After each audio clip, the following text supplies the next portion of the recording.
Sir, ನೀವು power sharing ವಿಚಾರನು ತಾವೇ ಕೈಗೆತ್ಕೊಂಡಂತವ್ರು, full time CM ಕೂಡ ತಾವೇ ಕೈಗೆತ್ಕೊಂಡಿದ್ರಿ. ಯಾಕಂದ್ರೆ ಪೂರ್ಣಾವಧಿ ಮುಖ್ಯಮಂತ್ರಿ ಅನ್ನುವಂಥದ್ದು. ಅಂದ್ರೆ ಹೈಕಮಾಂಡ್ ಒಂದು ತೀರ್ಮಾನ ಮಾಡುತ್ತೆ ಅಂದ್ಮೇಲೆ ಅದ್ ಏನ್ ಬೇಕಾದ್ರೂ ಆಗಿರ್ಬೋದಲ್ಲ, ತಾವು ಯಾಕೆ ಅಷ್ಟು ಒಂದು ಹಠಕ್ಕೆ ಬಿದ್ರಿ ಅಂತ? ನೋಡಿ, ನಾನೇನು ಹಠಕ್ಕೆ ಬಿದ್ದಿಲ್ಲ.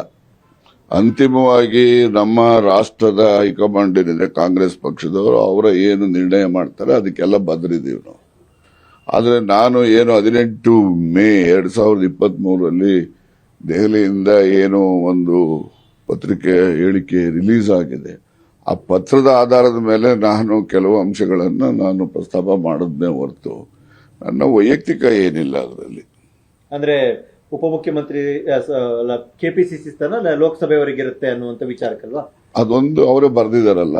ಹಾಗೆ ಇನ್ನೊಂದು ವಿಚಾರ, ಸಿಂಗಲ್ ಡಿಸಿಎಂ ಅಂತ ಡಿಕ್ಲೇರ್ ಮಾಡಿದ್ರು ಅವತ್ತು. ಹೌದು, ನಾವು ಮತ್ತೆ ಮಧ್ಯದಲ್ಲಿ ಡಿಸಿಎಂ ಹೆಚ್ಚುವರಿ ಬೇಕಂತ ಮೊದಲೇ ಶುರು ಮಾಡಿದ್ರಿ. ನಾನು ಲೋಕಸಭಾ ಚುನಾವಣಾ ಪೂರ್ವದಲ್ಲಿ ಪ್ರಸ್ತಾಪ ಮಾಡಿ ಸತ್ಯ, ಅದು ಆಗಿದ್ರೆ ಇನ್ನೂ ಹೆಚ್ಚು ಸೀಟ್ಗಳು ನಮಗೆ ಗೆಲ್ತಾ ಇದ್ದು.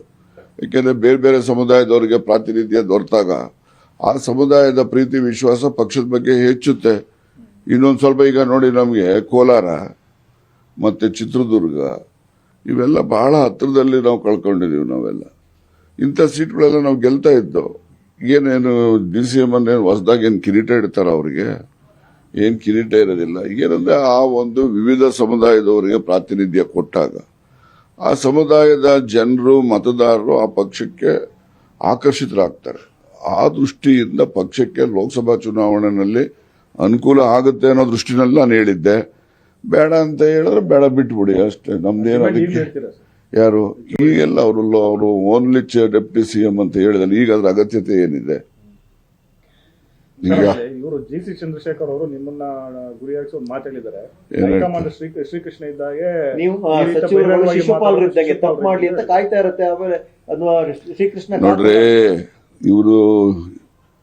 ಅವರು ನೋಡಿ, ಅವರೆಲ್ಲ they are all liability to the party. I tell you, ಹಿಂದೆ ಕಾರ್ಪೊರೇಷನ್ ಸೀಟ್ ತಗೊಂಡು ಎಷ್ಟು ವೋಟ್ ತಗೊಂಡಿದ್ರಿ? ಅವ್ರ ಶಕ್ತಿ ಏನಿದೆ ರೀ? ಅವ್ರ ಶಕ್ತಿ ಮೀರಿ ಕಾಂಗ್ರೆಸ್ ಪಕ್ಷದಲ್ಲಿ ಅಧಿಕಾರ ಅನುಭವಿಸ್ತಾ ಇರೋರು ಅವ್ರು ನನ್ನ ಬಗ್ಗೆ ಮಾತಾಡೋದಕ್ಕೆ ಏನಿಲ್ಲ. ಗೊತ್ತಾಯ್ತಾ? ಎಷ್ಟು ತಗೊಂಡಿದ್ರು ಕಾರ್ಪೊರೇಷನ್ ಅಲ್ಲಿ? 258 ವೋಟೇನೋ ತಗೊಂಡಿದ್ದು. 2 ಸರಿ ರಾಜ್ಯಸಭಾ ಮೆಂಬರ್ ಅಲ್ಲಿ ವಿಧಾನ ಪರಿಷತ್ಗಾಗ್ಲಿ ಯಾರನ್ನಾರು ಆಯ್ಕೆ ಮಾಡಿದ್ರೆ ಅವರಿಂದ ಕಾಂಗ್ರೆಸ್ ಪಕ್ಷಕ್ಕೆ ಶಕ್ತಿ ಬರೋ ರೀತಿ ಇರಬೇಕೆ ಹೊರತು ಲಯಬಿಲಿಟಿ ಆಗ್ಬಾರ್ದು. ಎಲ್ಲ ಹೊರೆ ಇವೆಲ್ಲ. ಗೊತ್ತಾಯ್ತಾ? ಅದರಿಂದ ಅವ್ರು ಹೇಳ್ತಾರೆ, ಅವ್ರ ಅಭಿಪ್ರಾಯ ಹೇಳ್ಕೊಳ್ಳಿ, ಅದಕ್ಕೆ ನಂದೇನು ಅಡ್ಡಿ ಇಲ್ಲ. ಆದ್ರೆ ಅವ್ರು ಏನು ಎತ್ತ ಅನ್ನೋದನ್ನ ಮೊದಲು ನಾವು ನನ್ನ ಆತ್ಮವಿಮರ್ಶೆ ಮಾಡ್ಕೊಂಡು ಮಾತಾಡ್ಬೇಕು. ಶಿಶುಪಾಲ ಅನ್ನೋ ಪದ ಯೂಸ್ ಮಾಡಿದ್ರು. ಯಾವ್ದು ನನಗೆ ನಾನು ಮಹಾಭಾರತ ರಾಮಾಯಣ ಅವೆಲ್ಲ ಓದೋನು ಅಲ್ಲ, ಕೇಳೋನು ಅಲ್ಲ. ಯಾವ ಶಿಶುಪಾಲನೋ ಯಾವ ಕೃಷ್ಣನೋ ಅವ್ರಿಗೆ ಗೊತ್ತಿದ್ರೆ ಹೇಳಿ ಉಪನ್ಯಾಸ ಮಾಡಿದ್ರೆ ಕೇಳ್ಕೊತೀನಿ ನಾನು. ನೀವು ತಪ್ಪು ಮಾಡ್ಲಿ ಅಂತ ತಪ್ಪು ಜಾಸ್ತಿ ಆದ್ರೆ ನಿಮ್ಮ ಮೇಲೆ ಕ್ರಮ ಆಗುತ್ತೆ ಅನ್ನೋ ಅರ್ಥದಲ್ಲಿ ಹೇಳಿರೋದು.